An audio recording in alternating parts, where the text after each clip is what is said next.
Sir এই জন্য কিন্তু মানুষ পুলিশদেরকে এখন পুলিশের উপরে আস্থা মানুষ হারাই গেছে। এই জন্য এখন আপনার কি অপেক্ষা করতেছেন যে আরেকটা লাশ আসুক?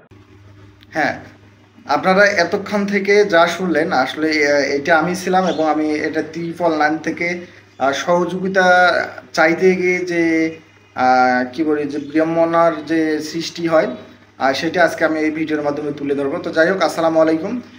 আর প্রিয় দর্শক, ঘটনা হচ্ছে যে আমি যে স্থানে থাকি এটা হচ্ছে সাভার এলাকা, সেনা মার্কেটের সামনে। তো আমি আসলে সেনা মার্কেটে গেছিলাম একটা বিশেষ কাজে। তো যাওয়ার পর আমি দেখতেছি যে ওখানে কিছু লোক একত্রিত হয়ে একটা মহিলাকে পিটাচ্ছে। তো একটু গেলাম যে একটু এগিয়ে গেলাম যে দেখি আসলে ঘটনাটা কি। তো যা শুনলাম যে এই মেয়েটা হচ্ছে একজন নেশাখোর এবং সে দুইটা মেয়ের ফোন চুরি করছে, হয়তোবা যারা সেনা মার্কেটে আসছে তাদেরই। তবে যতটুকু জানলাম যে মেয়েটা সম্ভবত মানে যার ফোন চুরি হয়েছে এবারে এসএসসি দেবে দুজনে, এবং স্মার্টফোন এবং অনেক দামি। যাই হোক, অনেকক্ষণ প্রায় 4টা না দুঃখিত 5টা থেকে প্রায় 6টা পর্যন্ত অনেকক্ষণ যখন থাকলো, যখন দেখলাম যে আসলে চোর মেয়েটার সাথে অনেক টর্চার আছে, তো ভাবলাম যে এইরকম করে তো আর ফোনটাও পাওয়া যাবে না, মেয়েটাও আসলে অনেক বিপদগ্রস্ত। তো ভাবলাম যে যে কোনো একটা কিছু করতে হবে। তবে সব কথার বিষয় আছে, আপনি ঢাকায় যা করতে যাবেন আপনাকে অনেক সতর্ক থাকতে হবে, নাহলে আপনিও ফেঁসে যেতে পারেন। যাই হোক, এক বড় ভাইয়ের সহযোগিতা আমি যাই পার্শ্ববর্তী যে সেনা ক্যাম্পে আছে, যে সেখানে যে ডিউটিরত অফিসার আছে ওনার সাথে কথা বলি যে স্যার এরকম এরকম একটা মেয়ে চুরি করছে, তাকে হাতে নাতে ধরছে, তো গণপিটুনি দিচ্ছে। তো আমরা চাচ্ছি যে তাকে একটা সেফ জায়গায় নিয়ে এসে যেভাবে হয় হোক ফোনটা উদ্ধার করে তাকে ছেড়ে দেওয়া হোক। তো সেনাবাহিনীর লোকজন বলতেছে যে দেখেন ভাই, আমাদের তো এখানে তেমন কোনো হস্তক্ষেপ আমরা গ্রহণ করতে পারবো না, কারণ এখানে আমাদের এই দায়িত্বে নেই। তো আমি বললাম যে তাহলে আমরা কি করতে পারবো? বলতেছে যে তাহলে আপনার পুলিশকে নক দেন। বললাম যে ভাই দেখেন, পুলিশের উপর তো আমার আস্থা নেই। পাশে আপনারা যান, যদি পুলিশ কোনো কিছু না করে তাহলে পরবর্তীতে আমরা এটা বিষয়ে অ্যাকশন নেবো। গুড, ভালো কথা। আবার আমি ব্যাগ হলাম হয়ে আবার সাইটে আমার ফোন থেকে 999 ফোন দিই, তারা আবার আশুলিয়া থানায় ফোন দেয়।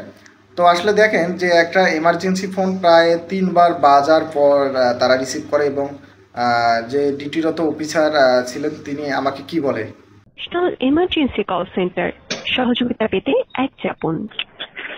হ্যালো, আসসালামু আলাইকুম। শুভ সন্ধ্যা। জাতীয় ওয়ালাইকুম আসসালাম। জি, আমি বলছিলাম যে আমি ঢাকা সেনা মার্কেটের সামন থেকে বলছিলাম, আশুলিয়া থানা। জি বলেন।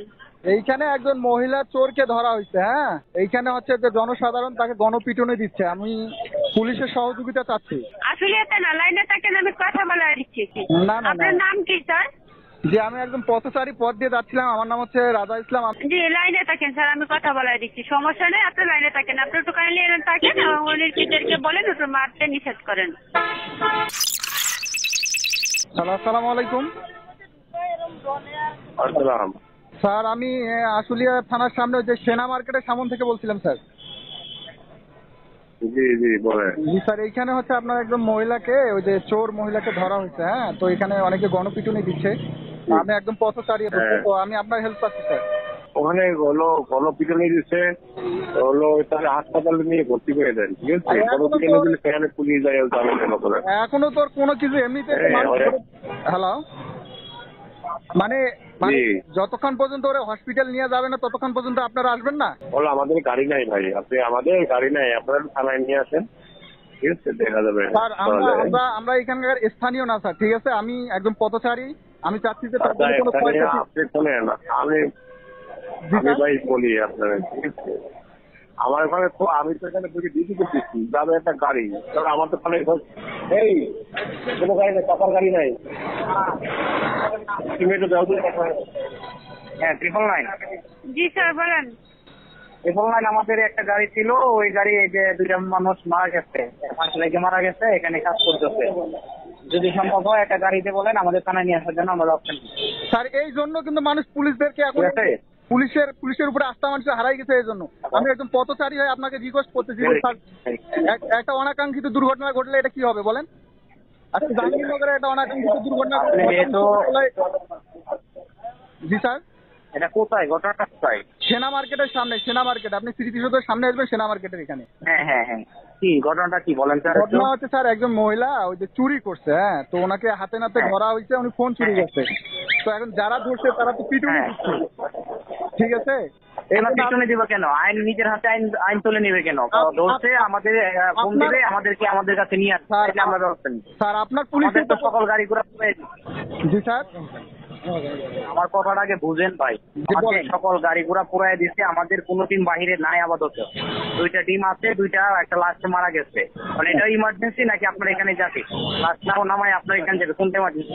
না এমার্জেন্সি তো ভাই, আমার কথাটা বুঝতে হবে ভাই। হ্যাঁ হ্যাঁ, ইমার্জেন্সি 2টা না ভাই, ইমার্জেন্সি হচ্ছে 2টা লাশ ফাঁসি লাগে এখনো ঝুলে আছে, লাশ পড়তেছে। এখন এটা ইমার্জেন্সি নাকি আপনার এখানে যাবে, কোনটা? এখন আপনার কি অপেক্ষা করতেছেন যে আরেকটা লাশ আসুক? লাশ আসুক, আমরা তো এটা বলি নাই আপনাকে। আপনি যেহেতু মানবিক বলছেন, আপনি নিয়ে আসেন না, থানায় নিয়ে আসেন, সমস্যা কি? কতক্ষণ লাগবে? আমি তো বললাম যে আমি এখানকার অস্থায়ী একজন মানুষ, ঠিক আছে? আমি পথে যাচ্ছিলাম, দেখলাম আমি একজন আনসার সদস্য। বিবেকহীন মানুষটা দিলেই তো থানায় নিয়ে আসে ভাই, কতক্ষণ লাগে এখান থেকে?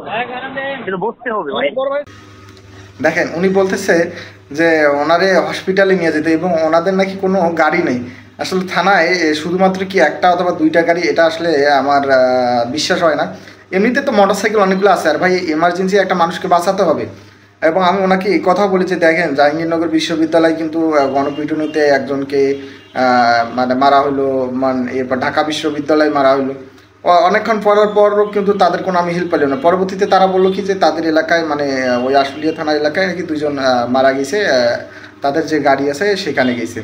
তো তারা আমি বারবার বলতেছিলাম যে ভাই দেখেন আমি এখানকার পথচারী, আমি তো তাদেরকে নিয়ে যেতে পারবো না, হ্যাঁ আমি আপনাদের সহযোগিতা, কিন্তু আমি ওনাদের সহযোগিতা চাচ্ছি, ওনারা আমার সহযোগিতা চাচ্ছে। এখন বিষয়টা হচ্ছে যে দেখেন পুলিশ যদি আমাদেরকে সহযোগিতা না করে তাহলে তো হয় না। যাই হোক, আমরা চাই যে পুলিশ আমাদের সেবায় নিয়োজিত থাকুক, যেহেতু তারা আমাদের ভ্যাটের টাকায় তাদের বেতন দেওয়া হয়। এবং কি বলবো যে আমরা চাই যে জনতার পুলিশ হোক, হ্যাঁ, শওকত মানবিক শওকত স্যারের মতো পুলিশ হোক, আর কোনো প্রদীপ কুমারের মতো যেন কোনো পুলিশ যেন বাংলাদেশে না হয়, এই আশাবাদ ব্যক্ত করব। আর দ্বিতীয়ত কথা হচ্ছে যে দেখেন এই ঘটনার কিছু মানে অনেকক্ষণ পরে যখন মানে ট্যাকেল দিতে পারিনি, তখন স্থানীয় এক সেনা কর্মকর্তা, সাবেক সেনা কর্মকর্তা, ওনাকে মেবি খান সাহেব নামে পরিচিত স্থানীয়, পরে উনি আসলে বিষয়টা সমাধান করে। এবং রাত 9টার দিকে আবারও আমাকে 999 ফোন দিয়ে 9 থেকে ফোন দিয়ে বলা হয় যে স্যার আপনাদের কি সমস্যাটা সমাধান হয়েছে? কোথায় ভাই সন্ধ্যা 6টায়, কোথায় রাত 9টা? বলেন এই 3 ঘন্টার মধ্যে যদি কাউকে গণপিটুনি দেওয়া হয় সে কি বাঁচার কথা? আর 999 ভাই বিষয়টা হচ্ছে যে এমার্জেন্সি, একদম যেটা এমার্জেন্সি। আর আমি যে জায়গা থেকে নক দিছি এখান থেকে কিন্তু আশুলিয়া থানা মাত্র 5 মিনিটের রাস্তা। তারা আসবে না, অথচ আমাকে মানে আমাকে যাইতে হবে। তো পুলিশের ব্যবহার দেখেন কী অবস্থা। যাই হোক, আমরা চাই যে পুলিশ আবারও ফিরে আসুক, আমাদের সেবায় নিয়োজিত থাকুক, এতটুকুই। আল্লাহ হাফেজ।